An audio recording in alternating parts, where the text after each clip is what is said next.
This is Pathway to Health with Dr. Krygier. Hi, welcome to Pathway to Health with Dr. Krygier. I'm your host, Randy Nunez, and today we're going to talk about your immune system. But before we talk about that, I'd like to introduce our special guest, as usual, Dr. Michael Krygier. Welcome, Dr. Krygier. I'm glad to be here, and thanks for having me. Well, thanks for joining us. So before we start, can you tell us a little bit about your practice? My practice, the name of my practice is Chiropractic and Alternative Health Services. I'm located in Farmington Hills, and I've been in practice for about 17 years, and we do chiropractic, which is structure function stuff for discs, nerves, and facets. Treating people from athletes to, kids with ear infections that have, that need adjustments. And on the second side of our practice is alternative medicine or integrative medicine per se, where I do lectures and, such as, talks such as this. I help with, people, put them on programs for diabetes, cancer, like we're going to talk about the immune system today, liver function. There's a whole slew of things you can do that I try to uncover in my practice so that I can help the public. Well, very good. So we're going to talk about the immune system today. So I think everyone has an idea of what the immune system is, but it's a really complicated inner workings of the human body. So can you explain to us in a layperson's terms as possible, how does the immune system really work? Well, first of all, the immune system obviously is very intricate and complicated, and there's people out there right now receiving government funding, private research, trying to unravel everything about the immune system and its inner workings. In our office, I wanted to explain a little bit the tools we use so that when somebody comes in with an immune system problem, we could do blood work. We could do the ACERA, which is bioresonance testing to assess the immune system that we're going to talk about. I do hair analysis because hair analysis is a big part of how the immune system functions. If there's heavy metals or issues, then that needs to be seen and taken care of. The other thing I use is CRA. And so those CRA stands for contact reflex analysis by the founder, Dr. Dick Versendahl. Okay. So those are the tools I use. Getting into the immune system. The immune system is basically you have a primitive part of your immune system, and then you have more of a they call it the innate immune system, and then you have a secondary immune system or an adaptive immune system. The innate immune system is basically our skin, our mucous membranes of our mouth, our cavities, cilia, which are hair, and the lungs to move mucus that's secreted. There's some cells called phagocytic cells that get activated, which actually clean up. Phagocyte means to chew, and then clean up cells. And then there's some chemicals going on in the background. There's also a fever that, I'm always surprised that in today's day and age, as soon as we get a fever, we automatically suppress it, which is I think contrary to what our immune system wants to do, because that's in its way one of the main activating factors to overcome an infection, whether it's a bacteria, virus, parasite, fungi, whatever it may be.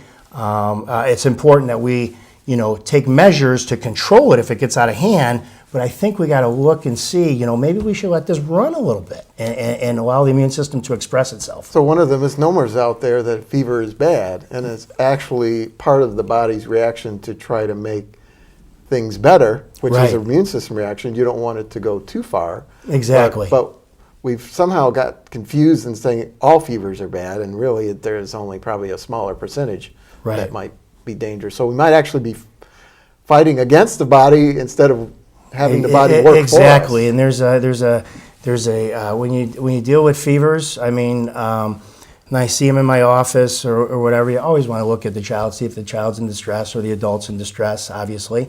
If they're burning up, you take, your medical measures. But a lot of times if it's a fever, let it sit there for 3 to 5 hours, get plenty of hydration, get your electrolytes, but let it sit there and let it try to burn that infection or whatever it's trying to do with the immune system. So I think it's important that we stand back and sometimes let things happen as they're supposed to.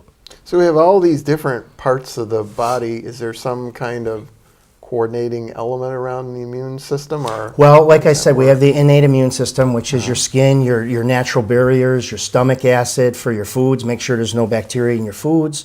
Then we have certain cells that if you cut yourself, they're already there. They kind of take care, make sure there's no infection. Now, if you end up breaking tissue and there's an infection that gets in and the infection gets into the cells, there's a system, there's the adaptive system where the body uses certain cells like T helper cells to activate a whole different barrage of things. And the first things are they're going to create lymphocytes, and lymphocytes are important for creating B cells, which are important, I'll explain in a second, and T cells. And those B and T cells, the B cells are responsible for making antibodies, actually, and the T cells are important for identifying if something is self or non-self, because in the immune system, it's a surveillance system. So we got to find out what doesn't belong there. So T cells are responsible for docking or going onto the antigen or the foreign substance that doesn't belong in the body, and then it tells it kind of memorizes it, tells it what it is, and then if it's bad, then they engage in the B cells, and the B cells actually make antibodies, and then the antibodies start being produced by cells called plasma cells, and those plasma cells produce the antibodies, and those antibodies go and start tagging, and then when the body sees those antibodies, now it knows, hey, the immune system says, hey, that doesn't belong here, so then it starts to make, it starts to bring everybody together and go after those things that don't belong there. So the T cells are sort of like the scouts. They sort of go out and figure out what's going on. Right. And the B cells are more like the soldiers, where they take that information and use that to fight whatever doesn't belong in the body. Correct. And the T cells also can fight on their own too. So they have another system, which are the T cells. There's another side on the T cell side that allows the body to release specific chemicals, and the T cell can actually go and attack specifically certain things, while helper T cells, which are produced by T cells, can go out and take care of the B cells. So they work, intricately, but they're real specific. The adapted side of your immune system is what they try to influence with vaccines and acquired immunity. As you go through life, you're exposed to different things, and your body wants to be able to recognize those. And B cells and T cells both have memory cells. So once you have first exposure to those, then those memory cells can identify and say, hey, oh yeah, we had a second exposure, we know what to do now. And it's already primed and ready to go. So on the immune side, or on the innate side, the cells, it's just attack. And then on the adaptive side, it's a little bit more selective, and they're being a little bit more specific, and they're trying to create a immunity as you go. So I've heard this term natural killer cells before. Where does that fall within this spectrum of the Well, natural killer cells, it's interesting. They fall kind of between innate and adaptive, where they're kind of in the middle. They can go, they're really on the innate side, where they can go and they circulate in the blood, and they can go and scavenge throughout the body. And nothing has to be activated, on a per se, that we know about, because we don't know what we breathe or what we eat, but they're always on prowl. And the research shows that is a good opportunity, depending on what your situation is. But in 80 to 90% of the cases, it's important to raise those natural killer cells, because there's a lot of things that can suppress them and therefore influence how your immune system gets expressed. So somehow they're on their own. They're sort of freelance, Yep. and they can sort of know what should belong there, what shouldn't belong there, and they will go after the things that don't belong there, and things that do, they sort of leave it alone? Well, what's neat about them is they can go after cancer cells, they can go after viruses. So they just have to have the opportunity to have the abundance to go and to be activated and prowl and surveillance, the system. But which leads into probably later is what causes our immune system to be suppressed? Well, if your natural killer cells are suppressed, the first sign that your natural killer cells are suppressed is you end up with or herpes or shingles. The research shows that as soon as those two infections show up in your body, or they're expressed in your body, because most of them have that, and your body's not regulating it correctly, then your natural killer cells are falling, and that's bad.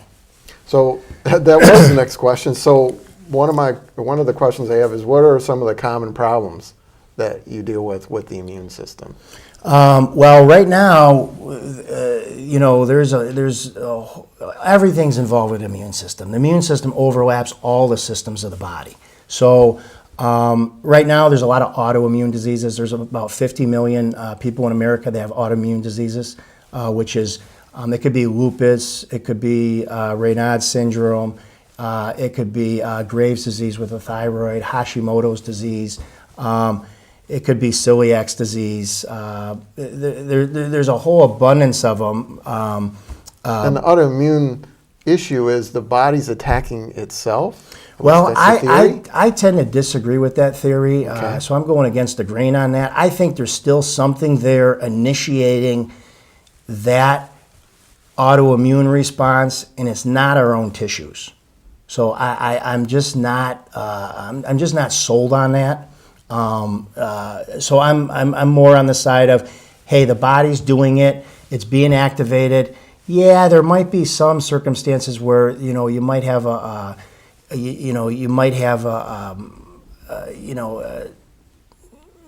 or two cases, a rare case.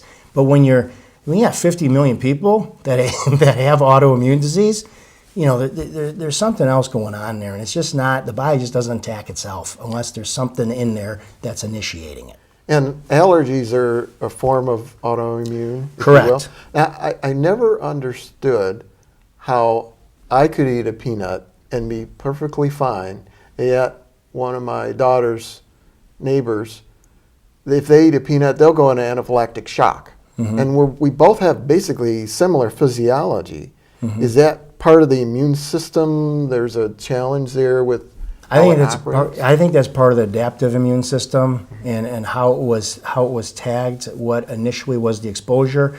I believe there's there's kind of an innocent bystander thing with the peanut issue. Sometimes it's the protein that you could be allergic to. That for some reason the immune system doesn't, it overreacts to it. But there's also an issue with mimicry, where you could have a fungus or a mold or a mildew on that peanut, and then that could initiate it, and then now the peanut was the initial, was never the problem, or the protein was never the problem, but the immune system tagged that also because it was an innocent bystander.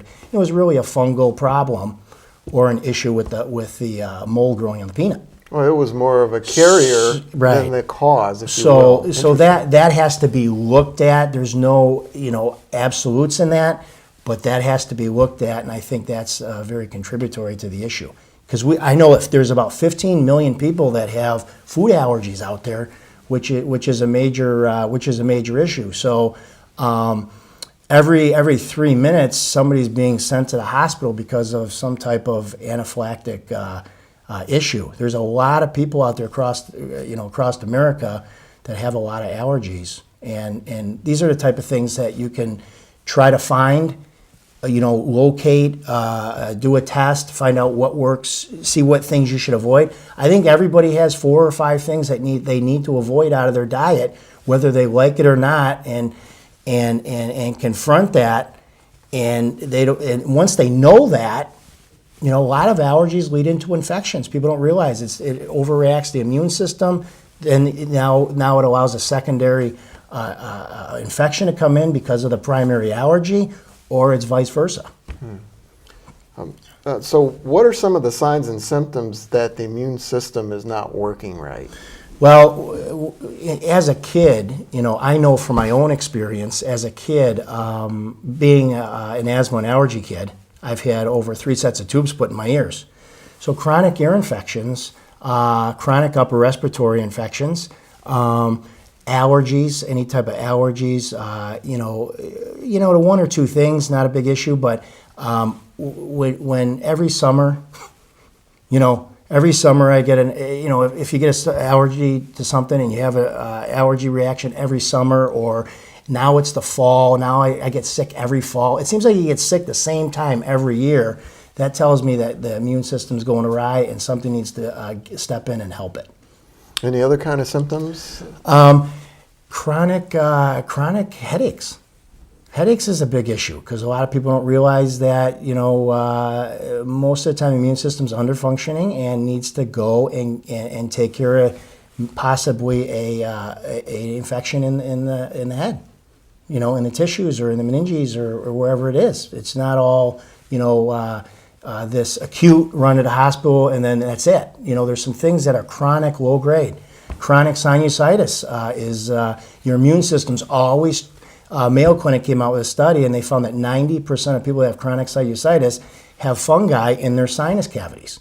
So that tells me that it's not an immune system problem. It tells me that you might be, your pillow might be moldy. You're sleeping on a pillow because of the moisture and all that might grow on the pillow. You might have not cleaned your air cleaner or your filtration system every 3 to 4 months, or you might have black mold in your house or your basement or your bathroom. So that is an immune system issue that has to do with the immune system, but it's not the main cause. But we'll still have to implement the immune system to help get rid of that. So it's back to you have a symptom that might lead you in one direction, but the cause is probably something different. Right. Yeah, and that happens a careful lot with with working with people with any condition. You gotta use discretion. You gotta find out if they're on the underactive side of the immune system or they're on the overactive side of the immune system. So I think that's the discretion of the doctor and relying on those tests that I mentioned earlier that you can use as clues to get to the issue. Yes, as you said before, it's a very complicated right. system. People are still studying it. We still don't know all the answers, so it's good to have healthcare practitioners to help us through that.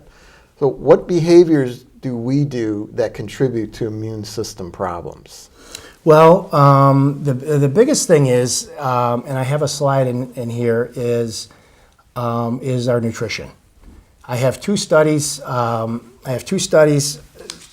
In that I pulled up. That this one was done in 1978, but it says that a regimen of these specific vitamins and amino acids actually protected. They protected against a cytotoxic or a toxicity within the cells of the body that could lead to anything: autoimmune, cancer, diabetes. Basically, your nutritional status actually protected you from, insecticides, pesticides, which they showed in the study. They also showed that another pesticide on brain toxicity, because there's a lot of dementia out there and a lot of people are malnourished and they don't realize it. You can use nutrition to support detoxification pathways. This is an example that was done in 2012 in the in Toxicology and Individual Health. This was basically using vitamin E and vitamin C, and they exposed the environment and the test subject to pesticides, and they gave them vitamin E and vitamin C, and it conferred protection. So that's my, I want to stress that, I have a daily protocol that I recommend people take. That daily protocol is insurance to make sure that your nutrition is up here, and that if you get exposed to something, that your body can react quickly. And those nutrition is actually your weaponry, and people don't realize that that's your arsenal to help fight and engage the immune system. And a lot of us are malnourished, and we can't put up a fight. Now we got to substitute something for an antibiotic, or we got to use another medication, and our immune system should be engaging in 95% of these and winning, and they're not. So that's the point. Nutrition sounds like it's a very important factor in Right. in keeping a healthy immune system. What other kind of things do people do that perhaps don't optimize their immune system? Things like sleeping patterns or exercise. Sleep is huge. I mean, they found in a study that if you got less than 7 hours of sleep, you were 3 times more likely to contract a virus or a bacteria or flu, and germs are everywhere. So that's just saying you're just walking around, and if you don't have enough sleep and you can't engage your immune system, your chances are real high to get sick. So I think getting anything above 7, good steady 8 hours of sleep. I know it's hard. I know there's a lot going on out there, but 8 hours of sleep is the minimum, I believe. What about exercise? Does exercise play a role in the immune system? Exercise helps in the immune system. Exercise can raise your natural killer cells that we talked about. There's better and other ways to do that, but exercise is always good. I mean, people always feel better. People always feel peaceful after they've exercised. They just feel a calm sense. It gets rid of anxiety. Anxiety is a major issue in a lot of diseases. So if you can do something to offset anxiety, like a 20 or 30 minute exercise program, 2 to 3 times a week, I mean, that's huge for your health. It's not only good for you, but it helps in the stress side, and, Right. and stress is a big factor in terms of your health overall, as well as your immune system. Right, and with the immune system, there's a lot of stressors, whether it's infection, whether it's psychological, whether it's chemical. There's a lot of stressors, and too many stressors tend to exhaust the adrenals, and the adrenals sit on top of the kidneys, and they're responsible for initiating immune system and creating cortisol for inflammation, to control inflammation. And if that happens too much, then your body becomes suppressed. So stress is a huge issue. So there's a lot of basic things that we do or don't do in our life that contribute to the immune system. You're undernourished, so you need nutrition. Right. You don't get enough sleep, so you need to get more sleep. Yep.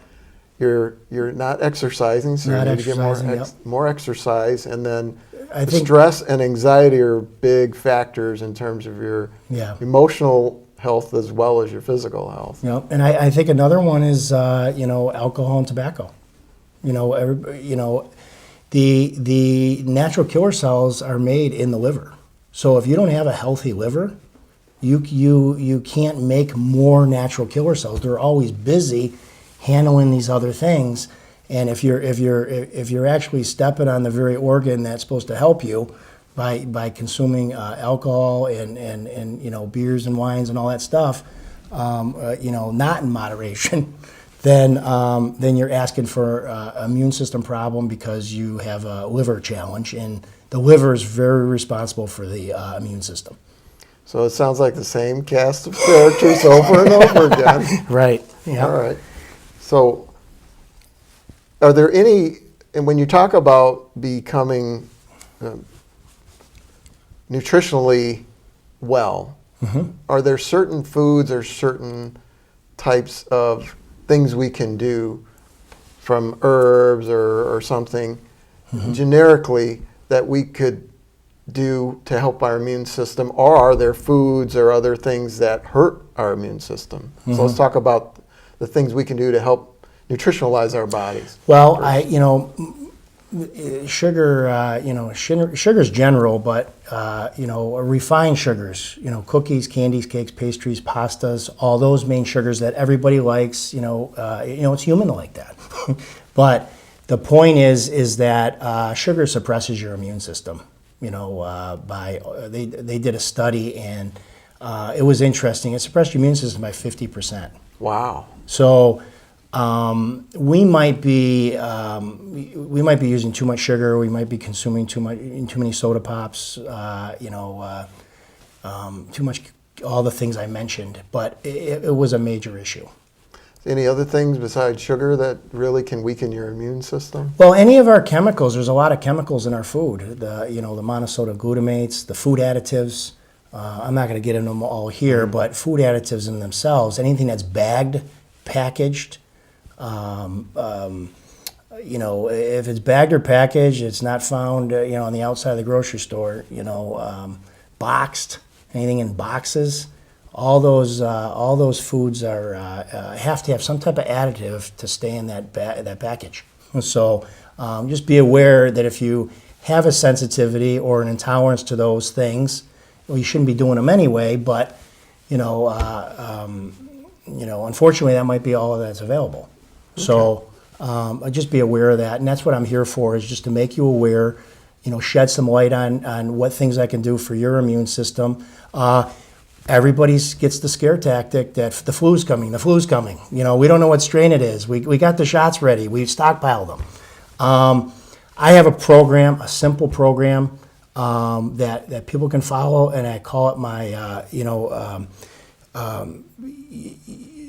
it starts October. I have them start my patients October, and I have them go until March. So I use their tactics to say, hey, you know what? You need to be on this program, get your immune system up, clean up your diet.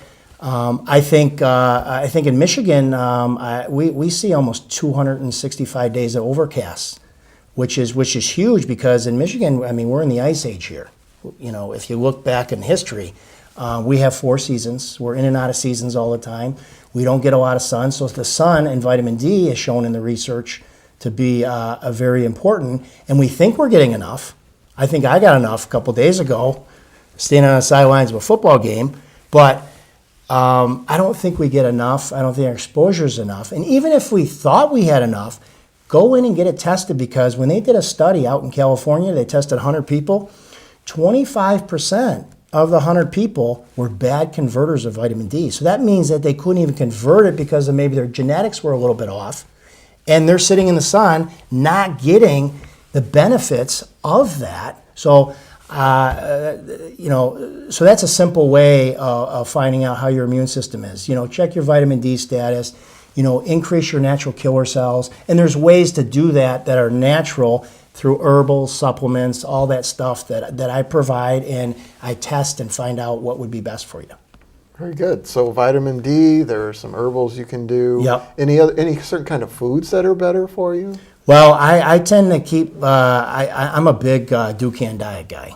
I like Dukan. It's the French nutritionist a diet. It's basically meats, nuts, seeds, and vegetables. So it's a very primitive diet. Some are Paleolithic. It's very similar to Paleolithic. But I'm big in getting my proteins and getting my vegetables. Fruits are, in moderation. If I don't push myself in that direction, then I tend to start eating, the pastas, the pizzas, all those high carbohydrate breaded things that, will eventually become a problem. Interesting. So where can people go to find out more information about how the immune system works and how they can keep it healthy? Well, there is so much information out there. Trying to the web is probably one of the best things. WebMD. You can go to my website. There's a lot of information on my website. It's drkrygier.com. Yep, it's drkrygier.com. Even your local bookstore. I read all the research, so I look at all the journals and stuff. But if you're interested in that, then looking at the journals, going to PubMed, searching immune system, searching natural killer cells, searching vitamin D. Putting in things that the buzzwords that I mentioned through this talk will give you a lot of good information. Excellent. Well, thanks again for joining us. That's about all the time that we have. Stay tuned for future episodes of Pathway to Health with Dr. Krygier. Thank you, Randy.